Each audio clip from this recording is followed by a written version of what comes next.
लोगों ने मोबाइल में वीडियो देखा, आप लोगों को समझ में आया? यस। आज वीडियो में क्या देखा मैंने, किसके बारे में देखा?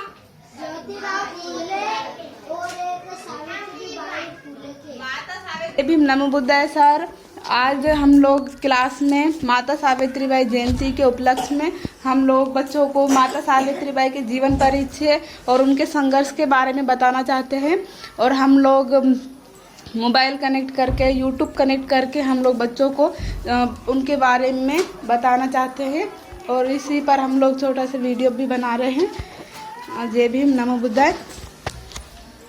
तो बच्चों सभी आज हम लोग माता सावित्रीबाई के बारे में सुनेंगे यहाँ पे, है ना। और उनके जीवन पे जो घटनाएं हुए उनको अपन अच्छे से समझेंगे। तो आप लोग सभी बच्चे ध्यान से सुनना वीडियो को ना।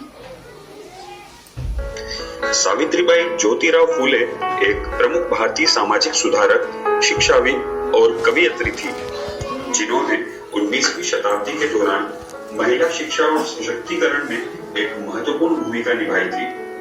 उन्हें उस समय की कुछ साक्षर महिलाओं में गिना जाता था। सावित्रीबाई को पुणे में अपने पति ज्योतिराव फूले के साथ भीलवाड़ा में स्कूल स्थापित करने के लिए श्रेय दिया जाता है। उन्होंने बाल विवाह के प्रति शिक्षित करने और उन्मूलन करने, सती प्रथा के खिलाफ प्रचार करने और विधवा पुनर्विवाह के लिए वकालत करने के लिए बहुत मेहनत की। महाराष्ट्र के सामाजिक सुधार आंदोलन का एक प्रमुख व्यक्तित्व और उन्हें B.R. अम्बेडकर, अण्णाभाऊ साठे की पसंद के साथ दलित मंगल जाति का प्रतीक माना जाता है। उन्होंने अस्पृश्यता के खिलाफ अभियान चलाया और जाति व लिंग आधारित भेदभाव को समाप्त करने में सक्रिय रूप से काम किया। सावित्रीबाई का जन्म 3 जनवरी 1831 को नायगांव, जो कि वर्तमान में सतारा जिले में है, में कृषि परिवार में हुआ था। इनके पिता का नाम खंडोजी नेवसे पाटिल और माता का नाम लक्ष्मी था। वे परिवार की सबसे बड़ी बेटी थी। उन दिनों लड़कियों का जल्दी ही विवाह कर दिया जाता था, इसलिए प्रचलित रीति रिवाजों के बाद 9 वर्षीय सावित्रीबाई की शादी 1840 में 12 वर्षीय ज्योतिराव फूले के साथ हुई। ज्योतिराव एक विचारक, लेखक, सामाजिक कार्यकर्ता और जाति विरोधी सामाजिक सुधारक थे। उन्हें महाराष्ट्र के सामाजिक सुधार आंदोलन के प्रमुख आंदोलनकारियों में गिना जाता है। सावित्रीबाई की शिक्षा उनकी शादी के बाद शुरू हुई। यह उनके पति ही थे जिसने सावित्रीबाई को सीखने और लिखने के लिए प्रोत्साहित किया। उन्होंने एक सामान्य स्कूल में तीसरी और चौथी की परीक्षा पास की, जिसके बाद उन्होंने अहमदनगर में मिस फरार इंस्टीट्यूशन में प्रशिक्षण लिया। ज्योतिराव अपने सभी सामाजिक प्रयासों में सावित्रीबाई के पक्ष में दृढ़ता से खड़े रहते थे। लड़कियों के लिए पहला स्वदेशी स्कूल 1848 में ज्योतिराव और सावित्रीबाई के द्वारा शुरू किया गया था, परंतु इनके इस कदम के लिए परिवार और समुदाय के लोगों दोनों का समाज द्वारा बहिष्कार कर दिया गया था। लेकिन फूले दंपति को एक दोस्त उस्मान शेख और उनकी बहन फातिमा शेख ने आश्रय दिया था, जिन्होंने स्कूल शुरू करने के लिए अपने परिसर में फूले को स्थान भी दिया था। सावित्रीबाई स्कूल की पहली शिक्षिका थी। ज्योतिराव और सावित्रीबाई ने बाद में मंगल और महार जातियों के बच्चों के लिए स्कूल शुरू किए, जिन्हें अस्पृश्य व अछूत माना जाता था। वर्ष 1852 में 3 स्कूल फूले द्वारा चल रहे थे। उस वर्ष 16 नवंबर को ब्रिटिश सरकार ने फूले परिवार को शिक्षा के क्षेत्र में उनके योगदान के लिए सम्मानित किया, जबकि सावित्रीबाई को सर्वश्रेष्ठ शिक्षिका का नाम दिया गया था। उस समय उन्होंने महिलाओं के बीच अपने अधिकार, गरिमा और अन्य सामाजिक मुद्दों के बारे में जागरूकता पैदा करने के उद्देश्य से महिला सेवा मंडल भी शुरू किया। वह विधवाओं के बाल मुंडवाने के मौजूदा परंपरा का विरोध करने के लिए मुंबई और पुणे में नाई की हड़ताल आयोजित करने में सफल रही थी। फूले द्वारा संचालित सभी 3 स्कूलों को 1858 तक बंद कर दिया गया था। इसके कई कारण थे, जिसमें 1857 के भारतीय विद्रोह के बाद स्कूल प्रबंधन समिति से ज्योतिराव के इस्तीफा और समाज द्वारा पीड़ित समुदायों के लोगों को भी शिक्षित करने का आरोप फूले दंपति पर लगाया गया। एक वर्ष बाद सावित्रीबाई ने 18 स्कूल खोले और विभिन्न जातियों के बच्चों को पढ़ाया। सावित्रीबाई और फातिमा शेख ने महिलाओं और साथ ही अन्य लोगों को कमजोर जातियों को पढ़ाना शुरू किया। इसे कई लोगों द्वारा अच्छी तरह से नहीं लिया गया, विशेष रूप से पुणे और ऊपरी जाति जो दलित शिक्षा के खिलाफ थे। सावित्रीबाई और फातिमा शेख को स्थानीय लोगों ने धमकी दी थी और उन्हें सामाजिक रूप से परेशान और अपमानित किया गया था। जब वह स्कूल की ओर चली गई तो सावित्रीबाई पर गाय का गोबर, मिट्टी और पत्थरों को फेंका गया। हालांकि इस तरह के अत्याचार अपने लक्ष्य से निर्धारित सावित्रीबाई को हतोत्साहित नहीं कर सके और सावित्रीबाई और फातिमा शेख बाद में सगुनाबाई से जुड़ गए, जो अंततः शिक्षा आंदोलन में अग्रणी बनी। इस बीच 1855 में फूले जोड़े द्वारा कृषिविद और मजदूरों के लिए एक रात्रि विद्यालय भी खोला गया ताकि वे दिन में काम कर सके और रात में स्कूल जा सके। स्कूल छोड़ने की दर की जांच करने के लिए सावित्रीबाई ने स्कूल जाने के लिए बच्चों को वेतन देने की प्रथा शुरू की। वह उन युवा लड़कियों के लिए प्रेरणा बनी रही जिन्हें उन्होंने पढ़ाया था। उन्होंने लेखन और पेंटिंग जैसी गतिविधियों के लिए प्रोत्साहित किया। सावित्रीबाई के मुक्ता साल्वे नामक छात्र द्वारा लिखे गए निबंधों में से एक इस अवधि के दौरान दलित स्त्रीवाद और साहित्य का चेहरा बन गया। उन्होंने शिक्षा के महत्व पर माता पिता के बीच जागरूकता पैदा करने के लिए नियमित अंतराल पर अभिभावक शिक्षक बैठकें आयोजित की ताकि वे अपने बच्चों को नियमित रूप से स्कूल भेजें।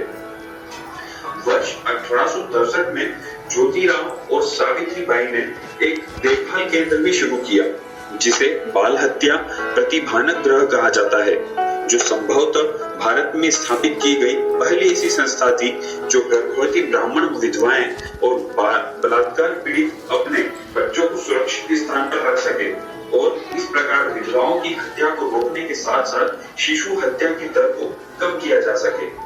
1874 में ज्योतिराव और सावित्रीबाई काशीबाई नामक एक ब्राह्मण विधवा से एक बच्चा गोद लिया। हाँ, तो आज अपन लोगों ने मोबाइल में वीडियो देखा, आप लोगों को समझ में आया? यस। वीडियो में क्या देखा मैंने, किसके बारे में देखा?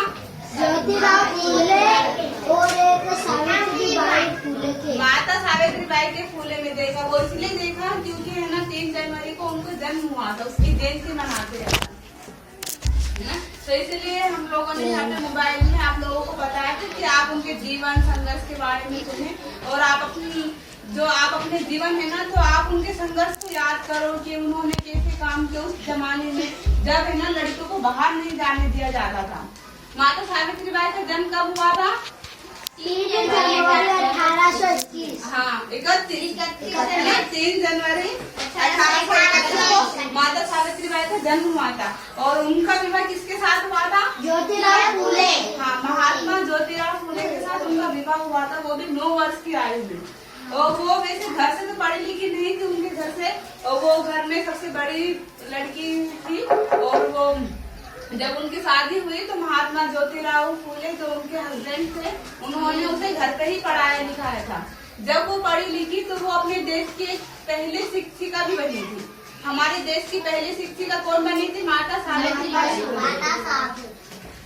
और उन्होंने है ना समाज के लिए बहुत बड़े बड़े काम भी किए थे और लड़कियों को पढ़ाना लिखाना उन्होंने शुरू किया था। उन्होंने बहुत से स्कूलों भी खोली थी, लड़कियों को उन्होंने पढ़ाया लिखाया। और जब वो है ना घर से निकलती थी बच्चों को पढ़ाने के लिए, तो समाज के लोग क्या करते थे? वो